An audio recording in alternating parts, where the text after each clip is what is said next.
Smoke hanging everywhere, in bars, beer and smelly clothes. By the time they reach the sixth form, regulations have been relaxed to the extent that they wear what they want. And never mind what these 70 sixth formers are wearing, they're smoking at school.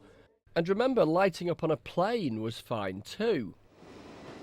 But smoking's been slowly wafting from the mainstream to the marginal. Take the ban on cigarettes on London's Underground in 1984. Are you going to be tempted to light up when you shouldn't?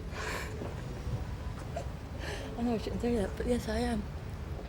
And the ban on smoking in enclosed public places in 2007 led to strong views being exhaled outside the Bingo in Stoke. Not herders out here like bloody prostitutes standing on this corner, which is what you feel like when you're standing here with a cigarette in your hand. And so to today, and these 19-year-olds. Smoking is still banned for people underage, but they still do it. Yeah. So I don't know, like... In fact, I'm more likely to maybe get into the idea of doing it because it's got such there's such a sort of image of it being cool if you're an underage smoker. Anything that deters a child starting to smoke has to be a good thing. You should be able to have your own opinions and your own thoughts on it. Like if you're a smoker, you're a smoker. If you're not, you're not. You just have your individual views. Order! From outside Parliament to inside, and the verdict of MPs. The ayes to the right, 383.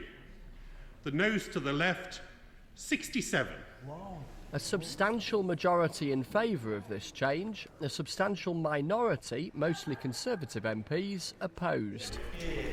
Earlier, the debate. There is no liberty in addiction. Nicotine robs people of their freedom to choose. The vast majority of smokers start when they are young, and 3/4 say that if they could turn back the clock, they would not have started. From Labour, agreement.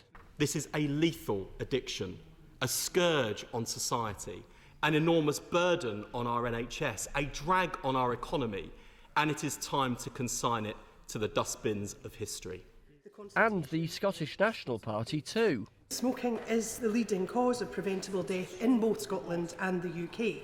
We know this, and so we are surely duty-bound to act and prevent harms. The Liberal Democrats are conflicted. I do think that there are some good Liberal arguments to be made both for and against the proposal. I myself will be supporting the measures in the bill, but some of my colleagues do have remaining liberal and practical concerns. Nearly 60 Conservatives, including some familiar faces, really don't like the idea and voted against it. The instinct of this establishment, and which is reflected by a cross-party consensus today in today's chamber, is to believe that the government, are better at making decisions for people than people themselves. Habits, the role of government, social change. This one, quite profound. Chris Mason, BBC News at Westminster.